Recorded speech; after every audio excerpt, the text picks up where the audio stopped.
By the end of in this lesson, we'll learn how to read the periodic table. The periodic table is a powerful guide to understanding why different atoms behave the way that they do.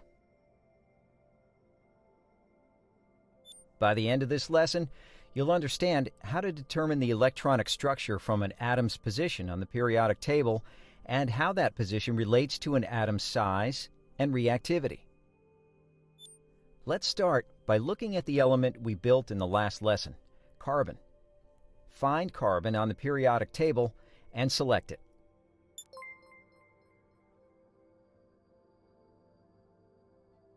We can always find the atomic number, the atomic symbol, and the atomic weights for each element listed on the periodic table.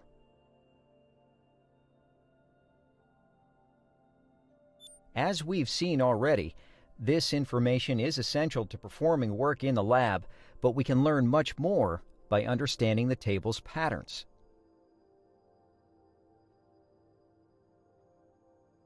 The periodic table lists elements in order of increasing atomic number.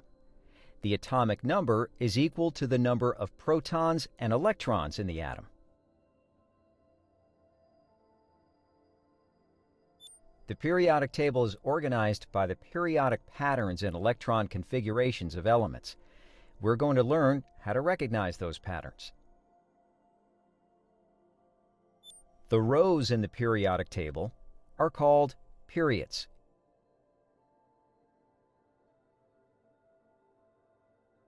All elements in a period have the same number of electron shells. An electron shell is defined by the principal quantum number n. The rows in the periodic table tell us the maximum value of n in the electron configuration for that period.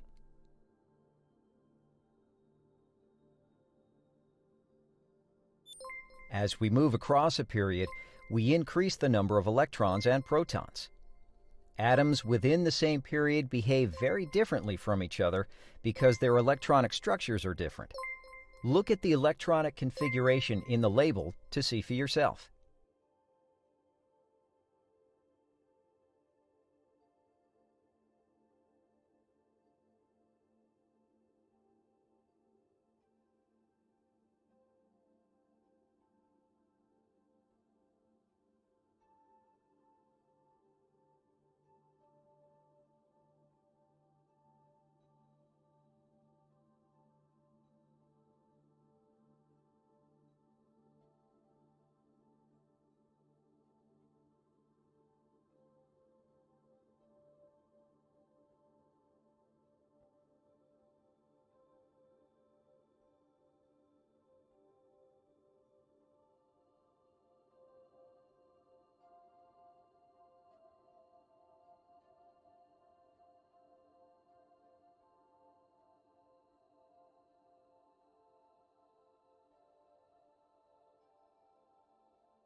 The outermost electron shell is important to how atoms form bonds and interact with each other, and it gets a special name, the valence shell.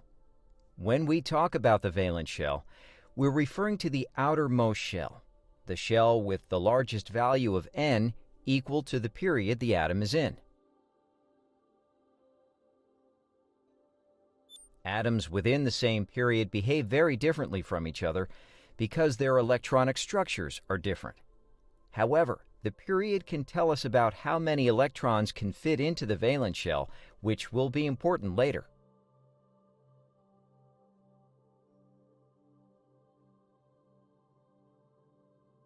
Looking at the period containing silicon, can you tell me what the value of n for the valence shell is?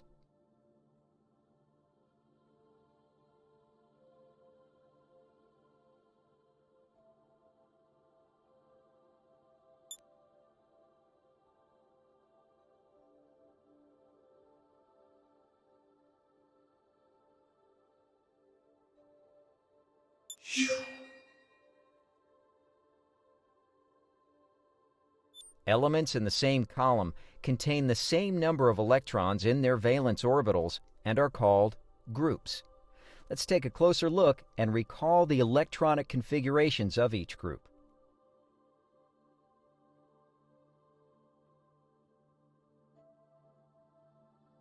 There are 18 groups in the periodic table. The first group contains the alkali metals. Let's take a closer look at this group, starting with hydrogen.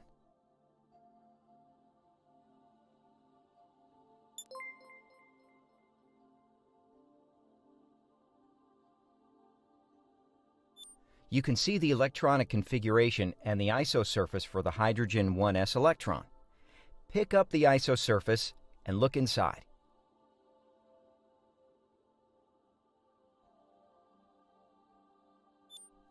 Hydrogen only has a 1s electron. Further down the alkali metals group, we can see that the outer shell of electrons, the valence shell, is always an ns electron, where n is equal to the rho.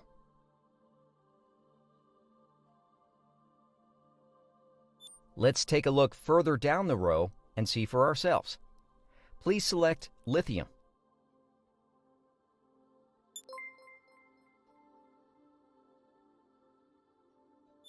Looking at lithium, we see that there are 2 electrons in the 1s orbital and 1 electron in the 2s orbital. So the valence shell has the same electronic configuration.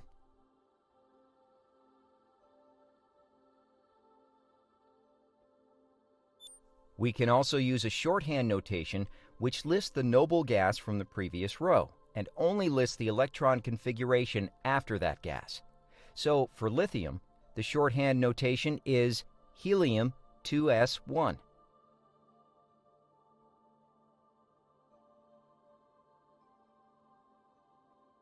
We can continue to look down the group and see that the electronic structure of the valence shell is always ns1.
For rubidium, the valence configuration will be krypton ns1, based on its position on the table.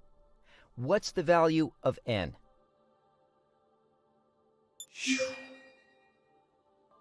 Let's look at a few other groups. Group 18 contains the noble gases. They are called the noble gases because their valence shells are full. Let's take a look at neon.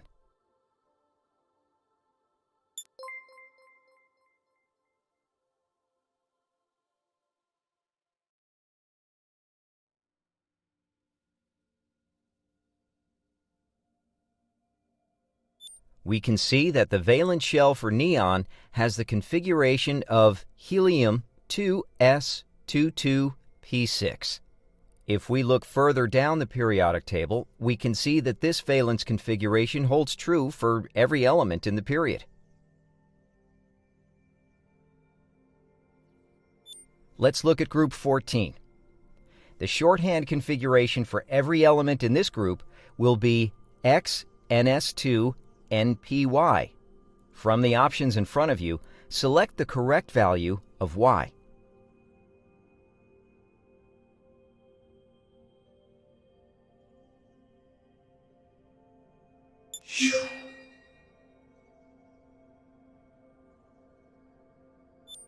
Elements within the same group behave very similarly because the structure of their valence shell is similar.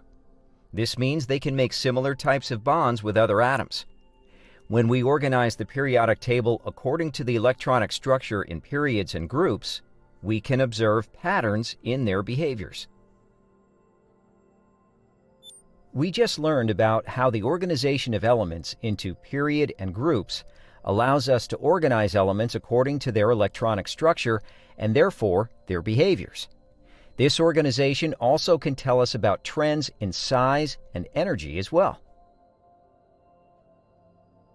In order to do this, we need to recall one more thing that changes as we increase the atomic number: the number of protons. As the number of protons increase, the positive charge at the nucleus pulling on the electrons increase too. We can visualize this effect by looking at the electron orbital isosurfaces. Let's see what happens when we increase the nuclear charge by 1. Select hydrogen. We're looking at the 1s orbital for hydrogen, which has a single proton and a nuclear charge of positive 1. Now let's take a look at helium, which has 2 protons and a nuclear charge of positive 2.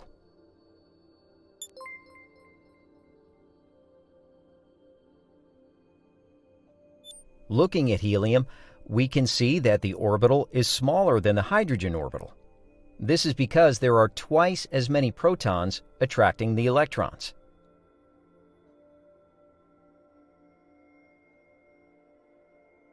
The orbital is not half as big though because, as we learned in atomic orbital theory, the interaction of 2 electrons with 2 protons is complex.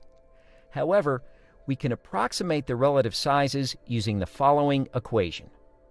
R equals R sub h times n squared over z effective. For the example we've just been looking at, hydrogen versus helium, everything is the same except for z effective. We're looking at the 1s orbital in both cases, so n is equal to 1 for both electrons. It is z effective which is different. There are a few different systems for calculating z effective, and we're going to use a relatively simple one, which states that electrons in the same subshell do not screen each other from the nucleus, so the 2 electrons in the helium atom will both behave as if they see all the nuclear charge. Following this rule, then, we need to understand how electrons in lower subshells screen those above them.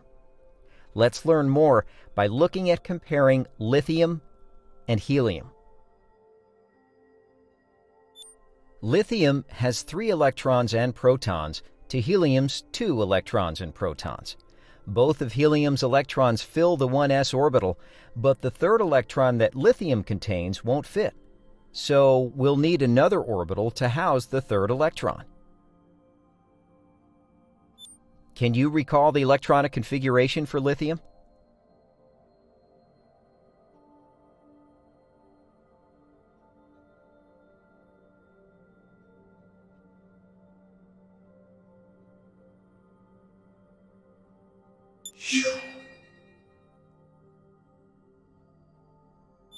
From now on, you'll always be able to find the electronic configuration for any atom you select here.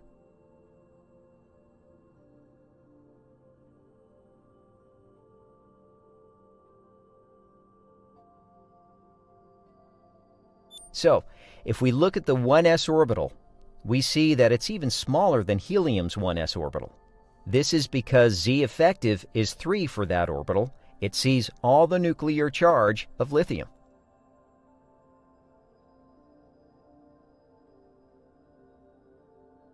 However, the 2s orbital is more diffuse, and therefore we end up with a larger atom.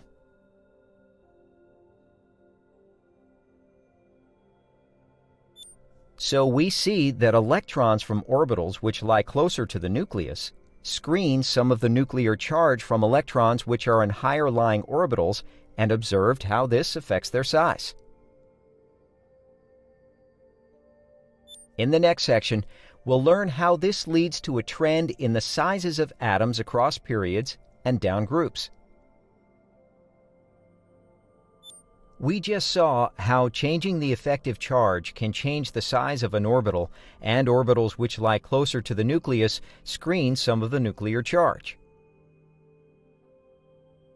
Earlier we learned that as we move down a group, that the valence electronic structure stays the same, but the principal quantum number of the valence shell is increasing. Now let's look at how this affects the size of an atom. Please select oxygen and sulfur.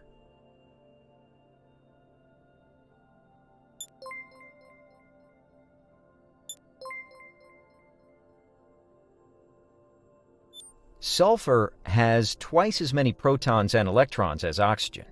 We can see that this affects the lower lying orbitals like the 1s orbital quite a bit. Take a look inside of sulfur and oxygen to see how this affects the 1s orbitals.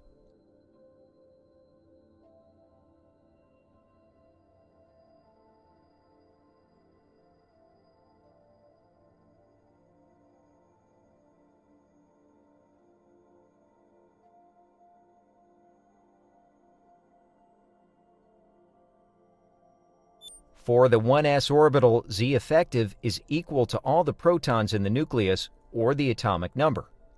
For the 2p orbital, the case is a bit different. Let's look at the 2p orbitals.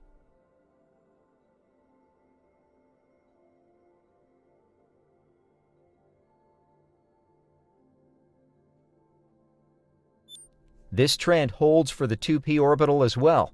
The sulfur 2p orbital is much smaller than the 2p orbital for oxygen. This is because Z effective for sulfur 2p electrons is approximately 14, while for sulfur, it's approximately 6.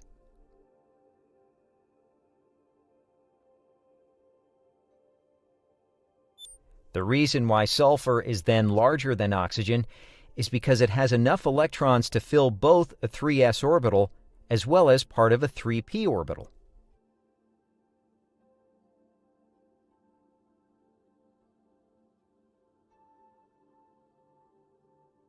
Comparing these two atoms, we see that as we move down a group, atoms get larger. This is true for all groups on the periodic table and leads to our first periodic trend. As we move down a group, atoms increase in size. Take a look at other groups on the periodic table and verify this for yourself.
Looking at group 13, can you order the following atoms in increasing size? Boron, gallium, indium.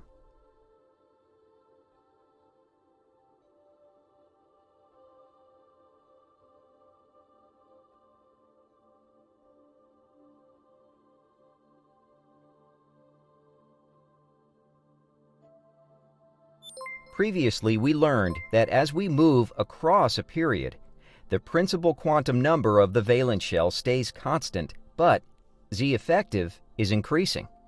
When we looked at the simplest case, the first period, we saw that this results in atoms getting smaller. However, as we move to the second period, we can see that the case is not quite so simple. Let's compare lithium and carbon. Please select those two elements from the periodic table.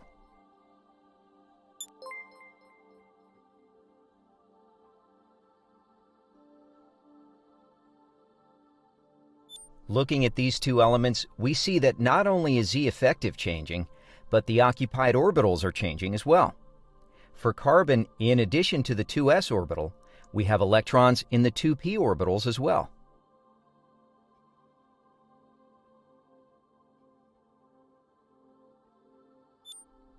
Even though we're filling additional orbitals, we can see that carbon is still smaller than lithium. Leading to the second trend, atoms generally decrease in size as we move across a period.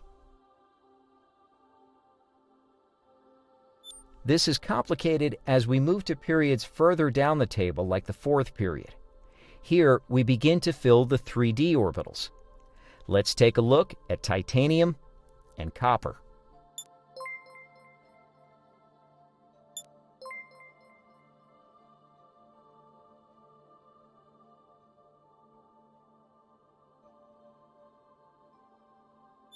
We see that the size of the orbitals is only slightly smaller as we move across the period, but generally the trend still holds.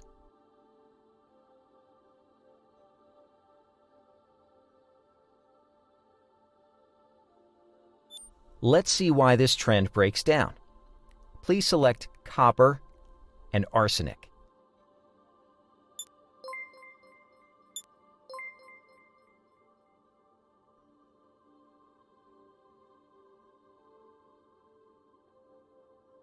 When we look at arsenic and compare it to copper, we see that arsenic is bigger.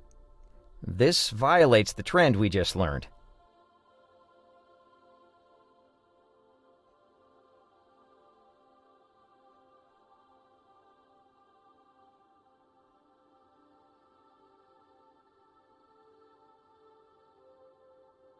The reason for this is because we have d electrons screening charge for the first time. The 3d electrons screen charge from the 4p orbitals and screen more charge than the 4s orbitals alone would. This leads to a smaller Z effective and larger 4p orbitals, and ultimately, larger atoms. Looking at the fourth period, we see that atoms get smaller as we move across the period until we get to the p block. To see this, we can look at potassium, zinc, and gallium.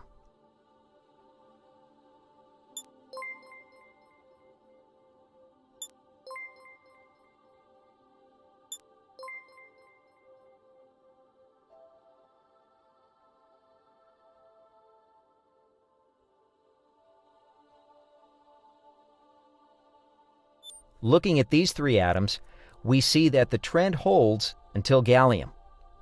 Gallium is larger than zinc due to the rule we mentioned above.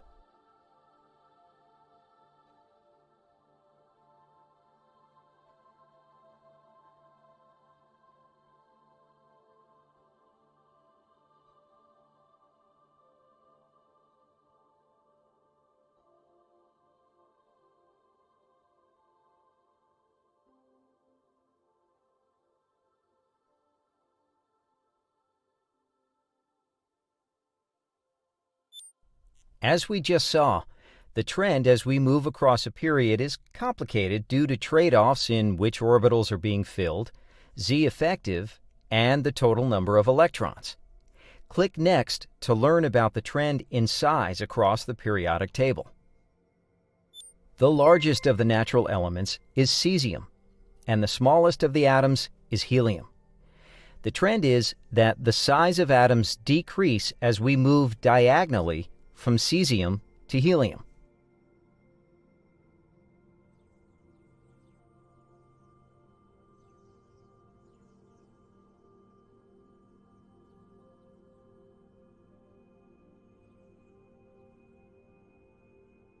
This rule takes into account both of the rules we learned before. Go ahead and look at different atoms yourself to verify this rule.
Now that we know the periodic trend is size, let's put it to work.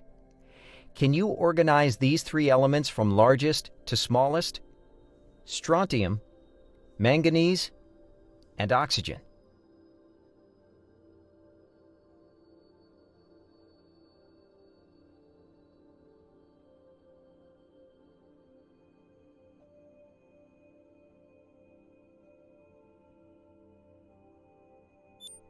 Let's look at an example where the trend is a bit trickier. Arrange rubidium, argon, and bromine from largest to smallest.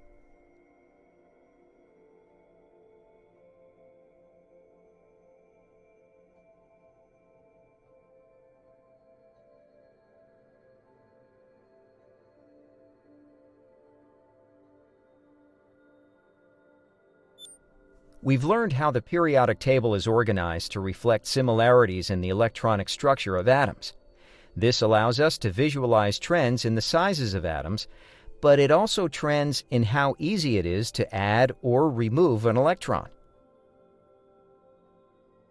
When we remove an electron from an atom, we ionize it, meaning that the atom has unequal number of electrons and protons and is charged. The energy required to remove an electron is called the ionization energy. In this lesson, the further we need to pull an electron away from an atom represents the ionization energy. The larger the ionization energy, the further away we need to pull the electron before it pops off. Let's go ahead and ionize carbon. Please select the carbon atom.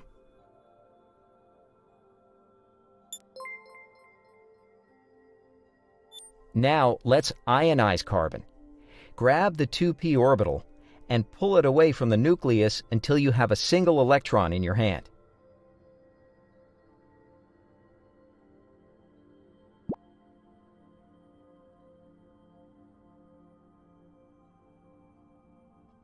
Great job! You just ionized carbon.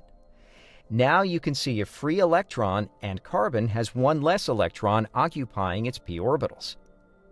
Let's see how the ionization changes as we move down a group and across periods.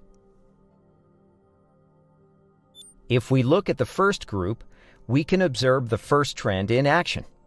Select lithium and we'll take a look. Now we'll ionize lithium.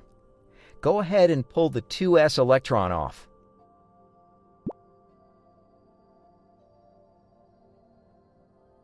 Now let's compare how hard we need to pull to ionize sodium.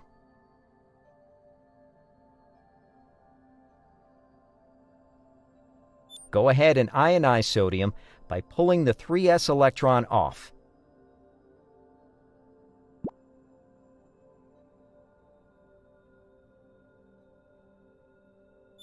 We can see that the 3s orbital was initially further away from the nucleus. However, we didn't have to pull the electron as far as we did for lithium to ionize it. This leads us to our first trend, which is ionization energy. As we move down a group, the ionization energy generally decreases. Let's look at another example in group 13. Go ahead and select boron and aluminum.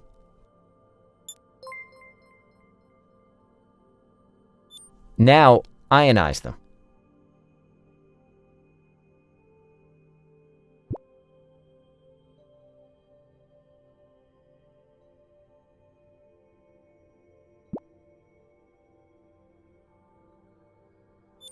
Which of these two atoms had a smaller ionization energy, boron or aluminum?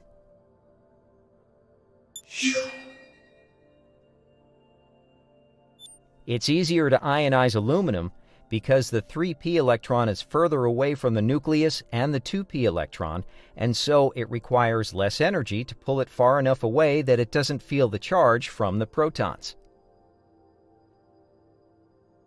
The trend as we move across a period is more complicated, just like the trends in size, because there are larger differences in the electronic structure. In order to help us keep track of the electronic structure, we're going to pay close attention to the energy level diagrams. The energy level diagram is helpful in recalling which orbitals are filled and how that will change when we remove an electron. Now, recall from our previous lesson on atomic orbital theory that orbitals which are filled with paired electrons, such as beryllium, are more stable than atoms with only partially filled orbitals, like lithium.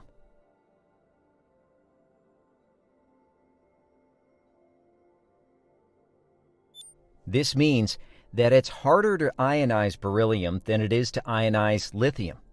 One way we can think about ionization energy is the difference in stability between the ionized electronic configuration and the ground state electronic configuration.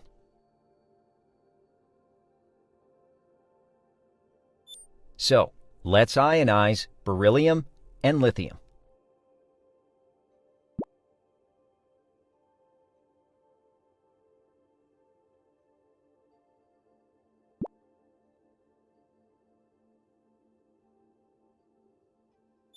We can see that beryllium positive 1 now has a partially filled 2s orbital, while lithium positive 1 has a full 1s orbital. The full lithium 1s orbital is more stable than the half-full beryllium 2s subshell.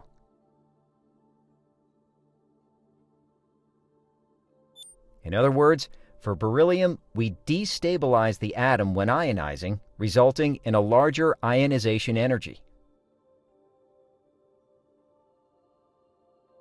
The previous example shows us that in addition to how far away from the nucleus the electron we want to remove is, we need to understand the beginning and resulting electronic structure to understand how large the ionization energy will be. If we look at the difference in ionization energy between beryllium and boron, we can see this effect again. Go ahead and remove an electron from each of these atoms.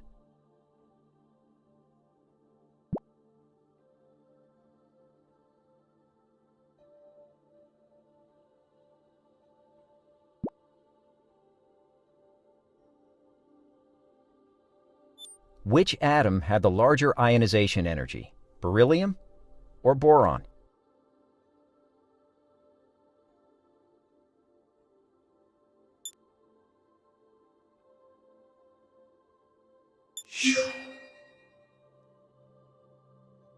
From this example, we can see that while it's true that ionization energy generally increases as we move across a period, there are exceptions in cases where we're starting with a filled orbital subshell or when ionizing the atom will result in a stable configuration of an orbital subshell.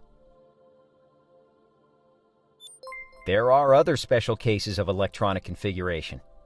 Recalling our lesson on atomic orbital theory, Hund's rule tells us that we always fill all orbitals in a subshell with an electron of the same spin before beginning to pair spins like we do for nitrogen. Nitrogen has one electron in each of the two p orbitals. This is an extra stable electron configuration similar to filled orbital subshells. Go ahead and ionize nitrogen.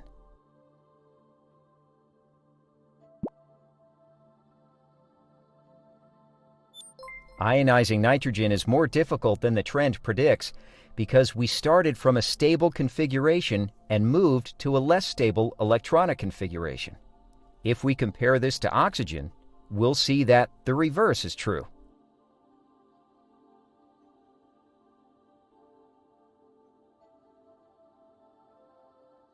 Go ahead and ionize oxygen.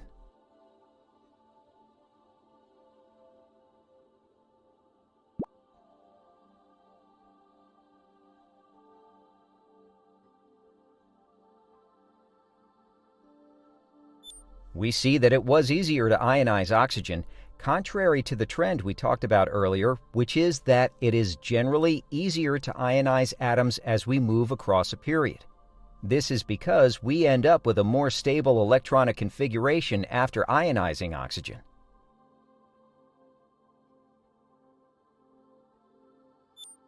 The effect is smaller than when we move between orbital subshells, or S, P, D, and F, as we ionize atoms, but still important. The rule then becomes that it generally requires more energy to ionize an atom as we move across a period, except in cases where doing so results in an electronic configuration which is more stable. Looking at the fourth period, can you highlight an atom that demonstrates this special case?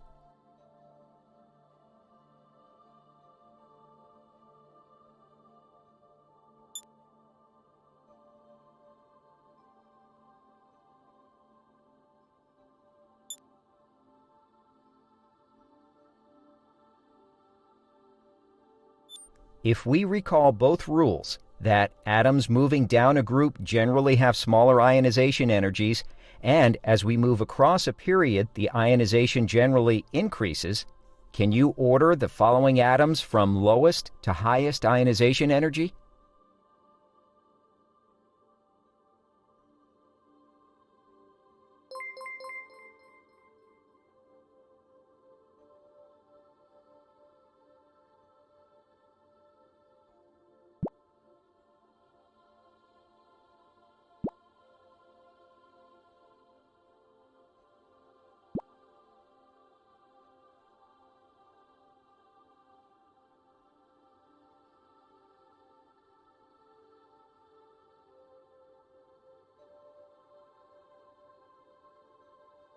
We can see that ionization energies follow a trend related to the sizes. The smaller atoms are generally more difficult to ionize, and the larger atoms are generally easier. So we say that ionization energy generally increases as we move diagonally from cesium to helium.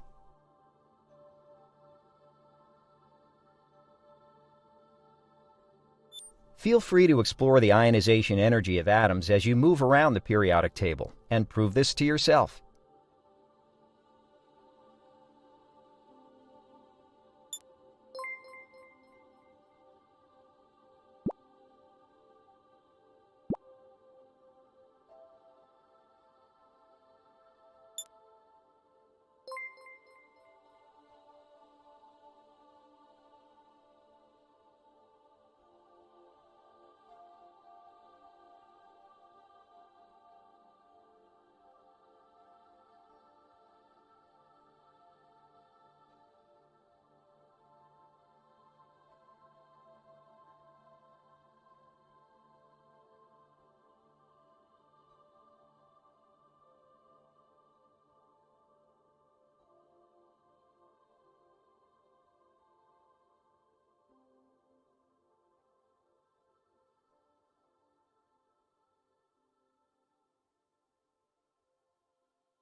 Similar to ionization energy, the organization of the periodic.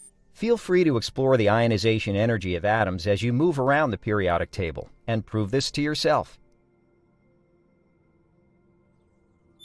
Similar to ionization energy, the organization of the periodic table presents trends in the electron affinity. Electron affinity is the energy released when an electron is added to an atom. In this lesson, we'll get a feel for the electron affinity by seeing how close we need to put an electron to the atom before it's added to the atom. The closer that we have to move the electron to the atom, the smaller the electron affinity. We'll use this bucket of electrons that we can add to an element. You can grab an electron out of the bucket. Go ahead.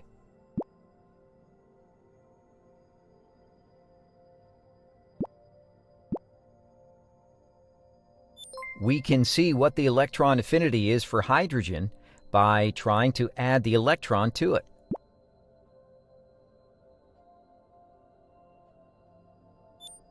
Go ahead and bring the electron closer to hydrogen. When you have it close enough, it'll hop onto hydrogen and populate the 1s orbital.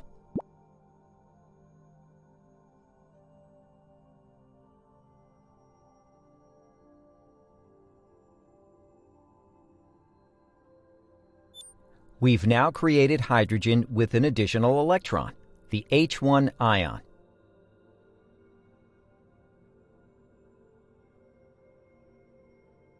Now we'll look at the differences between different atoms by seeing how near or far we need to bring the electron before it adds. Electron affinities can be positive or negative. A negative electron affinity means energy was released, just as was the case for hydrogen. The further away the electrons are when we see them join the atom, the more negative the electron affinity. Conversely, positive electron affinities mean we had to add energy to add the electron. This will be represented by having to push the electron inside the atom. We can look at helium to see this effect. Please select helium.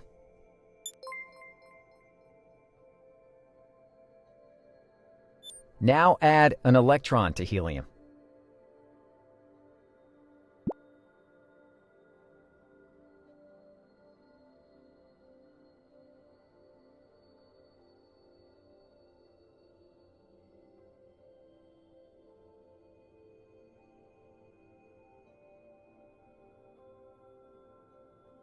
We see that we had to push the electron inside of helium. This means it took extra energy to add that electron. This is because helium is very stable in its ground state configuration, and it's hard to add an additional electron. Let's look at carbon, a familiar atom. Go ahead and add an electron to carbon.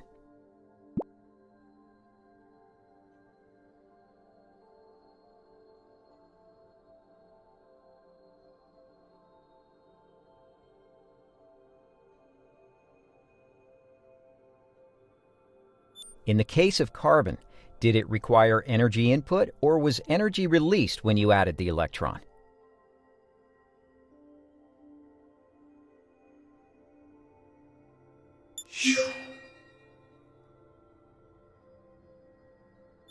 Now we'll look at the trends in electron affinity. In general, the trends in electron affinity parallel the trends in ionization energy and are rationalized due to changes in the electronic configuration or the distance from the nucleus. As we move down a group, the new electron will be further from the nucleus than the element above it. Let's compare nitrogen and phosphorus. Go ahead and select those two atoms.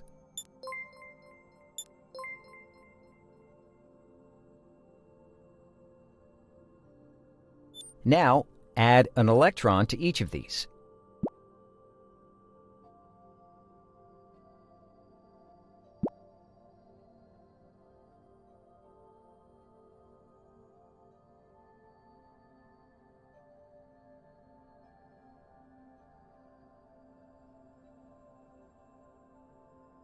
Based on how close you had to place the electron before it was added, which of these atoms had a larger electron affinity?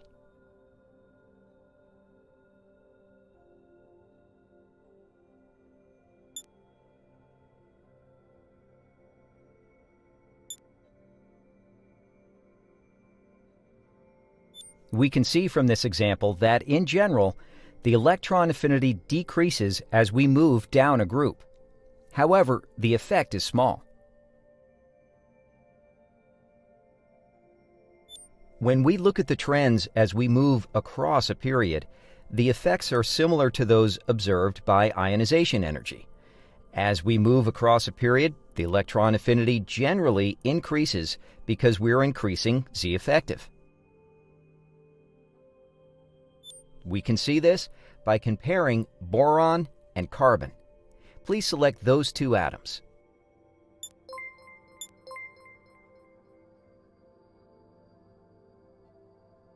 Now ionize the atom by adding an electron to each.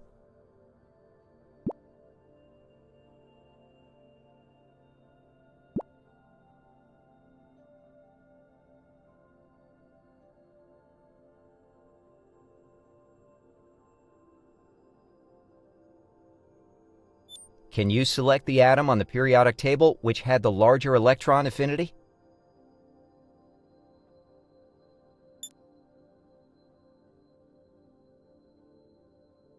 We also have cases where the electron affinity is larger than we anticipate because adding an electron will lead to a stabilized subshell, or conversely, adding an electron will result in an electronic configuration which is less stable. Now we'll look at fluorine and neon. Please select those atoms.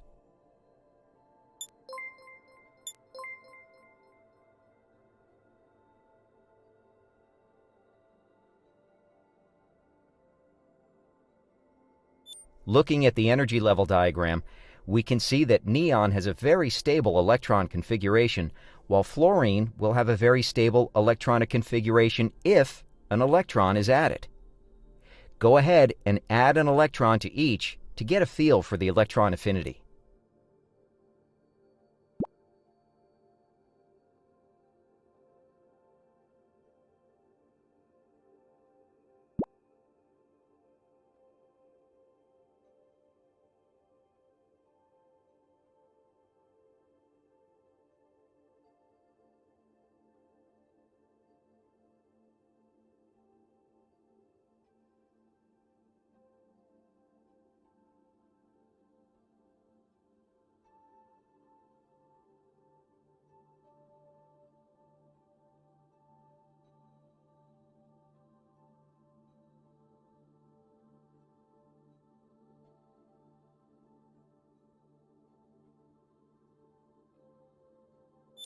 We can see from this that it was very difficult to add an additional electron to neon, while it was quite easy to add one to fluorine.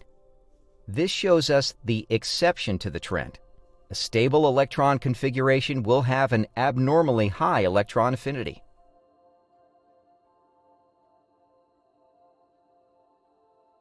Conversely, when we move from a very stable configuration, the electron affinity is very low. Looking at the fourth period, can you select an atom which will violate the trend of increasing electron affinity as we move across a period?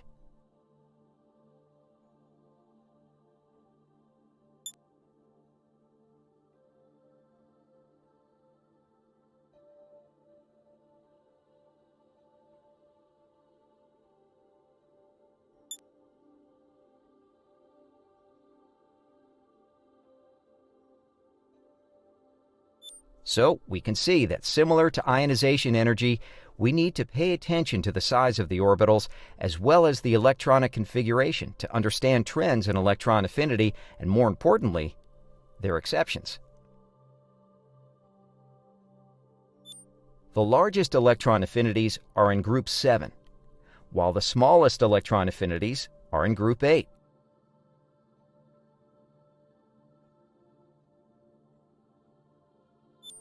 Can you arrange the following elements according to their electron affinities from largest to smallest?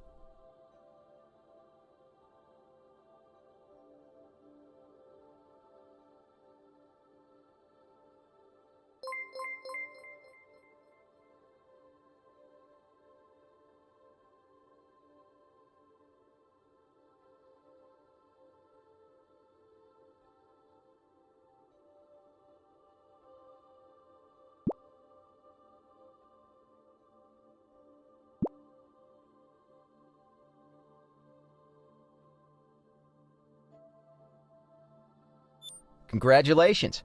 We've learned about trends in the periodic table and where they come from. Now you're free to play with any of the atoms on the table. You have 3 modes you can switch between.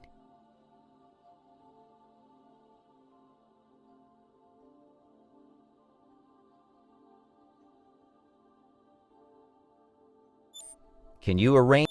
Congratulations! We've learned about trends in the periodic table and where they come from. Now you're free to play with any of the atoms on the table. You have 3 modes you can switch between. If you select this button, you'll see the sizes of orbitals for an element. You can look inside and look at each orbital.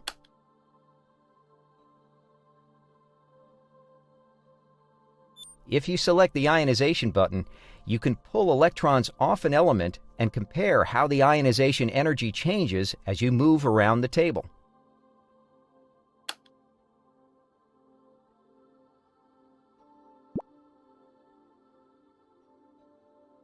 If you select the electron affinity button, you can add electrons to an element and compare the electron affinity as you move around the table.